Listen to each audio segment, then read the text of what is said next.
Witajcie w podróży przez mroczne zakamarki kryptologii do czasów, gdy informacja była bronią równie potężną jak okręty wojenne i bombowce.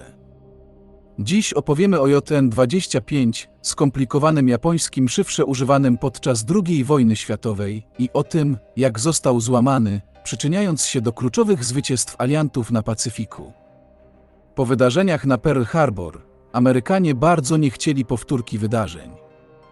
Bardzo żałowali, że JN-25 nie jest do końca rozumiany, co mogło zapobiec wydarzeniom z dnia 7 grudnia 1941 roku. Mimo tych wyzwań, już 2 lata przed tymi wydarzeniami Brytyjczycy zdobyli pewne podstawowe informacje, które okazały się przydatne w dalszych etapach wojny. Trzeba wiedzieć, że atak na Pearl Harbor nie miał na celu pokonanie Amerykanów, lecz miał na celu paraliż floty USA, aby Japonia mogła sięgnąć dalej, na południowym Pacyfiku, po zasoby naturalne i strategiczne. Amerykanie podejrzewają, że to dopiero początek wydarzeń, które zmienią równowagę sił na Pacyfiku. Admirał Yamamoto, dowódca floty cesarskiej, aby trzymać przeciwnika w niewiedzy, rozkazuje szyfrowanie całej korespondencji, nie 1 raz, lecz 2 razy. Służy do tego właśnie szyfr znany pod nazwą JN-25. Wszystkie rozkazy, korespondencje, meldunki oraz depesze były właśnie przepuszczane przez JN-25. Amerykanie jak dotąd przechwytywali japońskie meldunki, ale prowadziło to tylko do zbierania danych i analizy. Bo rozszyfrowanie owego kodu jak dotąd się nie udawało.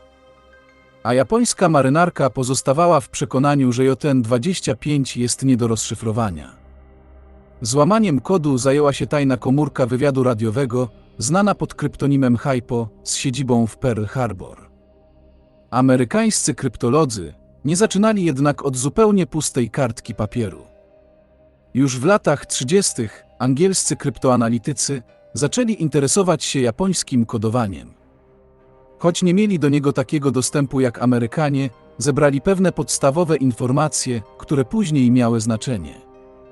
JN-25 to całe strony zapisane 5-cyfrowymi liczbami. Teraz rozpoczyna się najtrudniejszy etap, który umożliwi rozgryźć system. Przy tak ogromnej liczbie danych jest wielce prawdopodobne znalezienie konkretnych sekwencji czy powtórzeń, które mogą pomóc w odnalezieniu sposobu bądź klucza do rozszyfrowania wiadomości. Anglicy, którzy jako pierwsi próbowali rozszyfrować japońskie depesze jeszcze w latach 30., napotkali jednak kilka problemów. Pierwszym z nich była bariera językowa. Japoński jest znacznie trudniejszym językiem dla osób mówiących w językach indoeuropejskich niż na przykład niemiecki. Ponadto dostęp do istotnych informacji był ograniczony ze względu na mniejszą obecność Brytyjczyków w regionie w porównaniu z Amerykanami. Flota japońska swoje meldunki nadawała drogą radiową za pomocą kodu Morsa. Ale alfabet Morsa to litery bądź cyfry. W języku japońskim jednak nie ma liter. Są znaki logograficzne i fonetyczne. Obrazy i symbole, które odpowiadają całym słowom lub sylabom. To zrozumiałe, że bez liter alfabet Morsa jest do niczego. A jednak marynarka japońska odbierała i nadawała tysiące depesz. Stacja HIPO doszła do stwierdzenia, że każda kolumna 5-cyfrowa zawierała konkretne słowo oraz że ta sama liczba nie powtarza się więcej niż raz. To oznaczało szyfrowanie dwustopniowe, które powoduje w tekście brak powtórzeń. Oznaczało to, że aby odszyfrować JN-25, potrzeba było 2 książek, książkę kodów i książkę szyfrów. A każda zawiera inne zestawy cyfr. Szyfrowanie zatem składało się z 2 kroków.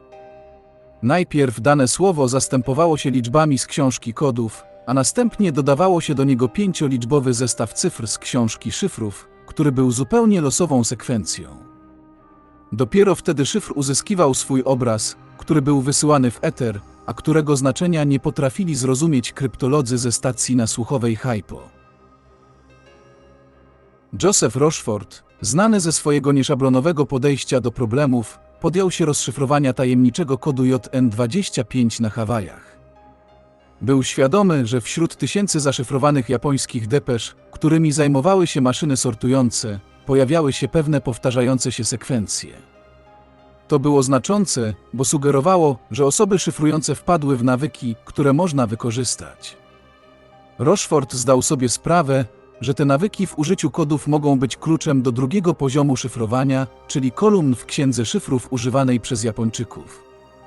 Przełomowym momentem było odkrycie, że dwuliterowe kody geograficzne pojawiają się w depeszach coraz częściej. W szczególności zwróciła na siebie uwagę sekwencja AF. Zespołowi Rocheforta udało się również zidentyfikować ciągi numeryczne odpowiadające kluczowym słowom i frazom, które z pewnością musiały pojawiać się w komunikatach marynarki wojennej Japonii, takim jak okręt, lotniskowiec, samoloty, czy też formalne zwroty grzecznościowe używane przez oficerów. Mimo tych postępów, skrót AF pozostawał tajemnicą, mogąc oznaczać dowolną lokalizację. Ale Rochefort zdecydował się zaryzykować.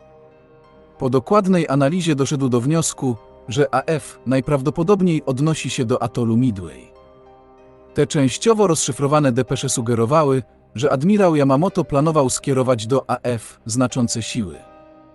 Rochefort był przekonany, że jeśli jego analiza jest prawidłowa, można by zorganizować zasadzkę na japońską flotę.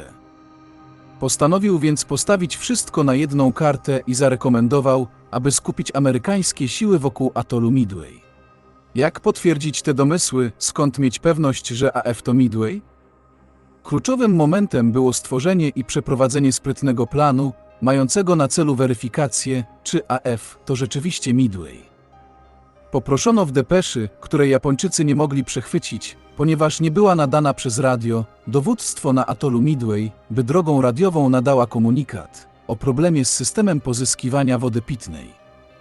Amerykańska radiostacja na Midway wysłała nieszyfrowaną wiadomość, informując, że system odsalania wody na atolu się zepsuł.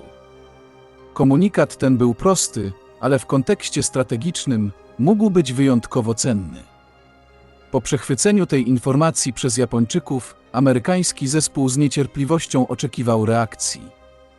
Ich wysiłki zostały wynagrodzone, kiedy przechwycili japońską depeszę, w której mówiono o problemach z dostawą wody w AF.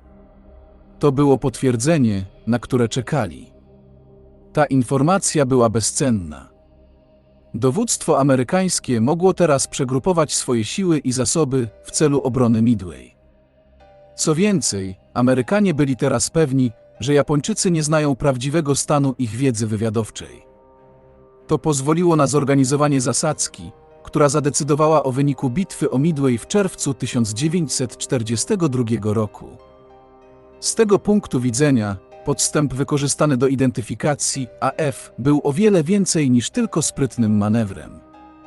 Stał się kluczowym elementem, który pozwolił Amerykanom na odniesienie jednego z najważniejszych zwycięstw w całej wojnie na Pacyfiku. To zwycięstwo nie tylko odwróciło bieg działań wojennych na korzyść Amerykanów, ale również podniosło na duchu całą narodowość, udowadniając, że japońską ekspansję można zatrzymać. Podstęp ten również zaznaczył się jako jeden z najbardziej znaczących momentów w historii kryptologii i wywiadu. Pokazał, że w erze nowoczesnej wojny inteligencja i kreatywność są równie ważne jak siła ognia i liczebność. Na zawsze zmienił to, jak myślimy o znaczeniu informacji w kontekście konfliktów zbrojnych, podkreślając rolę kryptologii jako kluczowego elementu wojny. I tak, drodzy widzowie, zakończyliśmy fascynującą opowieść o tym, jak inteligencja i innowacyjność mogą odwrócić losy bitwy i wręcz całej wojny. W nadchodzącym materiale przyjrzymy się innym niewiarygodnym historiom z zakresu kryptologii i wywiadu, które również miały ogromny wpływ na bieg historycznych wydarzeń.